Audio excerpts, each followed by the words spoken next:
इन्हीं समझौते की बातचीत के बीच अमेरिका अपना शक्ति प्रदर्शन भी कर रहा है। दुनिया का सबसे खतरनाक युद्धपोत ईरान की तरफ भेज दिया है। ईरान हार भी नहीं मान रहा है, ईरान झुक भी नहीं रहा है। अरब सागर, ओमान की खाड़ी और फारस की खाड़ी की ओर इस युद्धपोत को रवाना किया गया है। जो छोटे देश हैं उनकी पूरी एयरफोर्स की जितनी ताकत होती है, अमेरिकी हमला हुआ तो निर्णायक और दर्दनाक जवाब दिया जाएगा। तो 70 से 90 एयरक्राफ्ट इस युद्धपोत पर होते हैं कि जब मुझे शांति पुरस्कार नहीं मिला तो मैं शांति की बात कैसे करूं।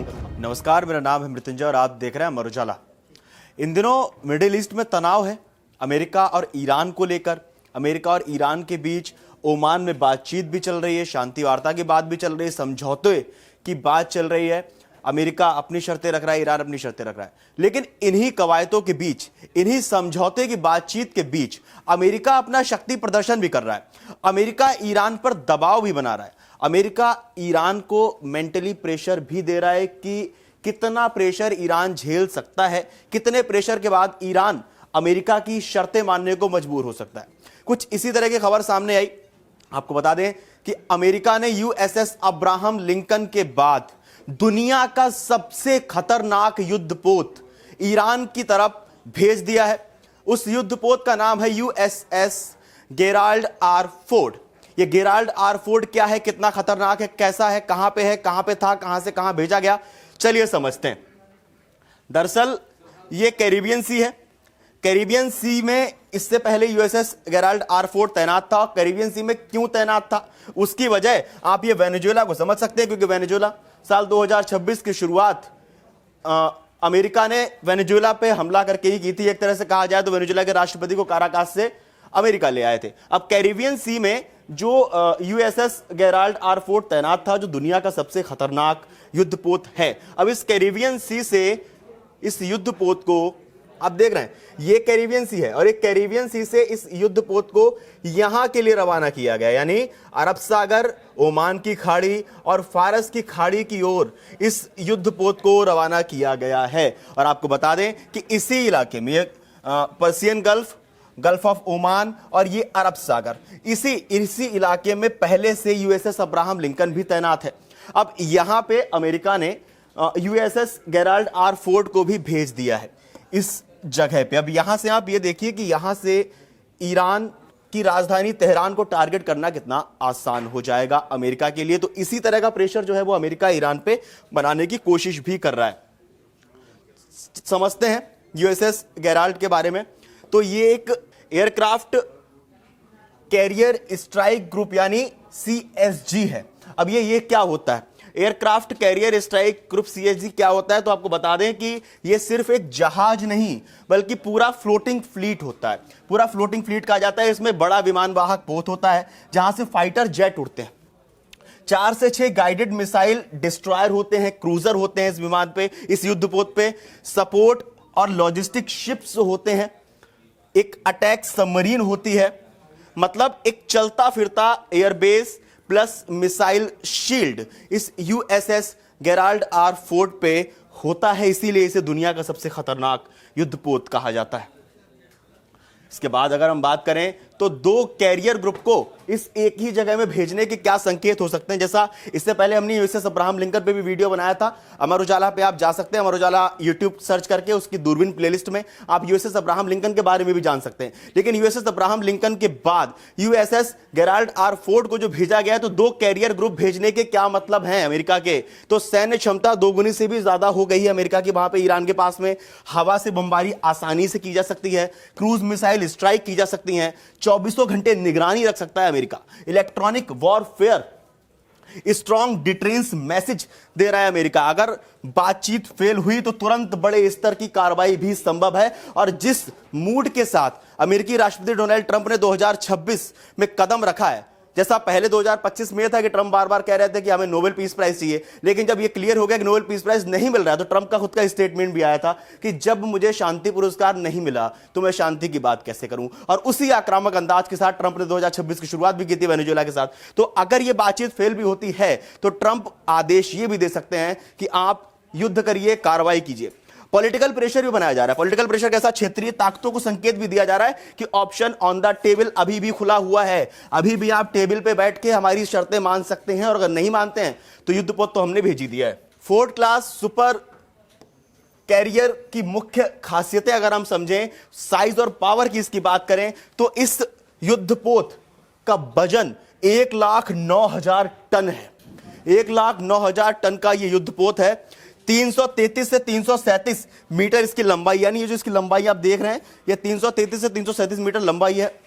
इसकी स्पीड की बात करें तो 30 प्लस नॉट्स स्पीड, यानी अगर हम किलोमीटर में इसकी बात करें तो 50 से 55 किलोमीटर प्रति घंटे की स्पीड। अगर हम पर मील की बात करें तो 30 से 35 पर मील की स्पीड से ये जो यूएसएस गेराल्ड आर फोर्ड है ये चल सकता है समुद्र में। 2 न्यूक्लियर रिएक्टर होते हैं जो 20 से 25 साल बिना रिफ्यूलिंग के चल सकता है, यानी इसके अंदर 2 न्यूक्लियर रिएक्टर हैं। समुद्र के अंदर 20 से 25 साल तक बिना रिफ्यूलिंग के ये चल सकता है, सरवाइव कर सकता है। एयर विंग की क्षमता की अगर हम बात करें गेराल्ड की, तो 70 से 90 एयरक्राफ्ट इस युद्धपोत पर होते हैं।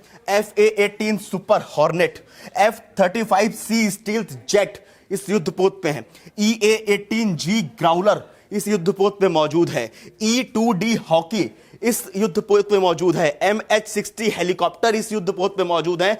एक छोटे देश की पूरी एयरफोर्स जितनी ताकत अमेरिका का ये एक युद्धपोत लेकर चलता है, यानी जो छोटे देश हैं उनकी पूरी एयरफोर्स की जितनी ताकत होती है उतनी ताकत, उतनी क्षमता इस एक युद्धपोत पे मौजूद है अमेरिका के। नई टेक्नोलॉजी की अगर हम बात करें तो EMALS यानी इलेक्ट्रोमैग्नेटिक लॉन्च की टेक्नोलॉजी है। इसमें तेज, स्मूथ और भारी टेक ऑफ करने की क्षमता है। एडवांस्ड अरेस्टिंग गियर है। 33% से ज्यादा सॉर्टी रेट है इस युद्धपोत का। Dual band radar plus automation की टेक्नोलॉजी है इस युद्धपोत में। इसमें कम क्रू मेंबर्स होते हैं लेकिन ज्यादा क्षमता वाले होते हैं। इसके बाद अगर हम बात करें ईरान की तरफ से, अब आप ये सोच रहे होंगे कि अमेरिका तो अपना शक्ति प्रदर्शन कर रहा है, लेकिन ईरान क्या कर रहा है? तो एक्शन का रिएक्शन होता है।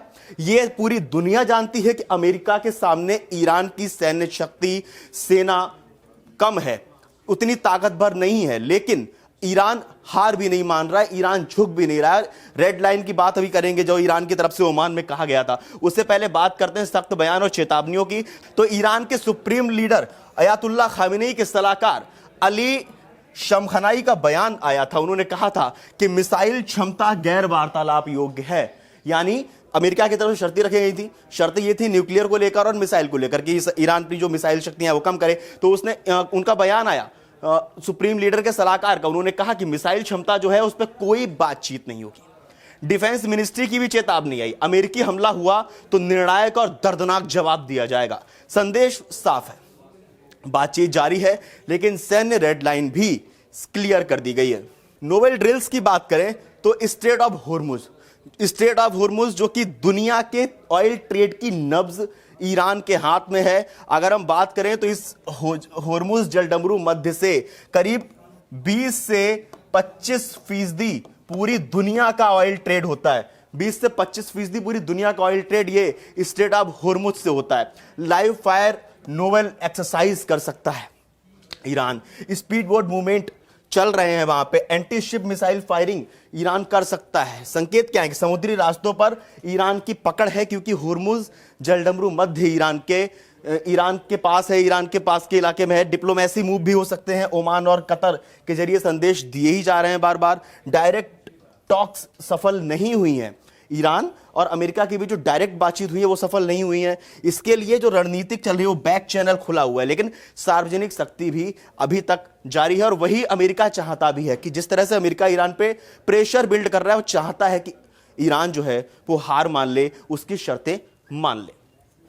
अगर तनाव बढ़ा तो संभावित कदम क्या हो सकते हैं? मिलिट्री एक्सक्लेरेशन ईरान की तरफ से हो सकता है, क्योंकि अमेरिका वहां पे पूरी तरह से तैनात है। अगर हम अब्राहम लिंकन की बात करें तो उस पर करीब 5000 सैनिक अमेरिका के होते हैं।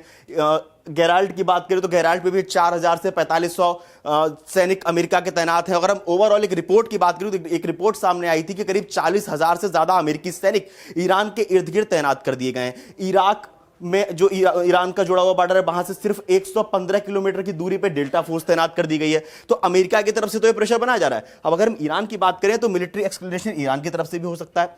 गल्फ ऑफ ओमान की बात करें तो बड़े पैमाने पर मिसाइल टेस्ट हो रहे हैं, सबमरीन डिप्लॉयमेंट हो सकता है, एयर डिफेंस ड्रिल्स, मकसद ताकत दिखाकर डिट्रेस बनाना मकसद हो सकता है।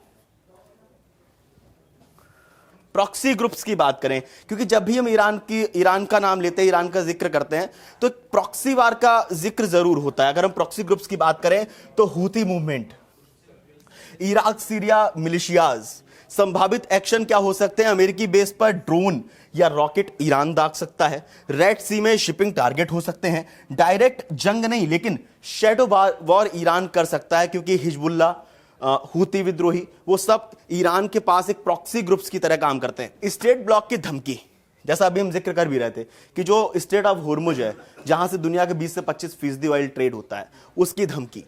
संभावित टूल्स क्या हो सकते हैं? स्पीड बोट स्वॉर्म हो सकता है, समुद्री माइंस हो सकती हैं, एंटी शिप मिसाइल का इस्तेमाल कर सकता है ईरान। अगर असर इसका यह होगा कि वैश्विक तेल सप्लाई पे इसका बहुत बड़ा असर पड़ेगा और बहुत बड़ा झटका लगेगा। तेल की कीमतें आसमान छू सकती हैं उससे, और शायद ये डर अमेरिका को भी है।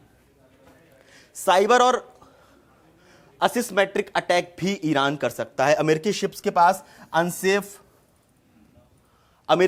पास अनसेफ फ्लाइट्स देखी गई हैं। स्पीड बोट प्रोवोकेशन हो सकता है, साइबर हमले हो सकते हैं, कम लागत ज्यादा रणनीतिक दबाव ईरान कर सकता है।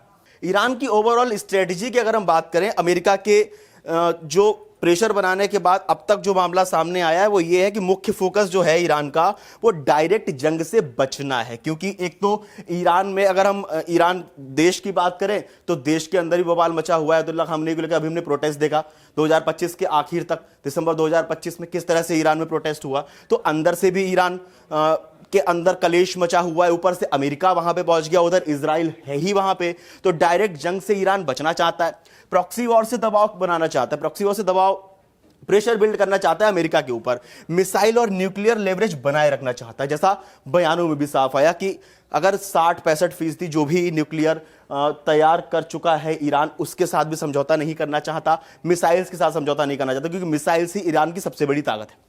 पॉलिटिकल गेम की बात करें तो बातचीत के दरवाजे पूरी तरह बंद नहीं किए गए दोनों ही देशों की तरफ से बातचीत के दरवाजे खुले हुए, लेकिन जिस तरह से अमेरिका प्रेशर बिल्ड कर रहा है उससे लग रहा है कि कुछ ना कुछ बड़ा भी हो सकता है। रेड लाइन की बात करें तो मिसाइल और न्यूक्लियर प्रोग्राम, जिस रेड लाइन का हमने जिक्र सुना भी था। सवाल यह उठता है कि आपका क्या मानना है, आप लोगों को क्या लगता है ईरान और अमेरिका को लेकर? जिस तरह से डोनाल्ड ट्रंप इस 2026 में ट्रंप ने कदम रखा है, जिस माइंड सेट के साथ ट्रंप आए, एकदम आक्रामक रुख में ट्रंप आए हैं, उसको लेकर आप क्या कहना चाहते हैं हमें कमेंट बॉक्स में जरूर बताएं। ईरान को लेकर आप क्या कहना चाहते हैं, आपकी क्या राय हमें कमेंट बॉक्स में जरूर बताएं। ईरान और अमेरिका की टेंशन का दुनिया पे क्या असर पड़ सकता है, आपको क्या लगता है हमें कमेंट बॉक्स में जरूर बताएं। और देश और दुनिया की तमाम बड़ी खबरें जानने के लिए देखते रहिए अमर उजाला। अगर आप ये वीडियो YouTube पर देख रहे हैं तो हमारे चैनल को सब्सक्राइब कर बेल आइकन दबाएं, और Facebook पर देख रहे हैं तो हमारे पेज को लाइक करें।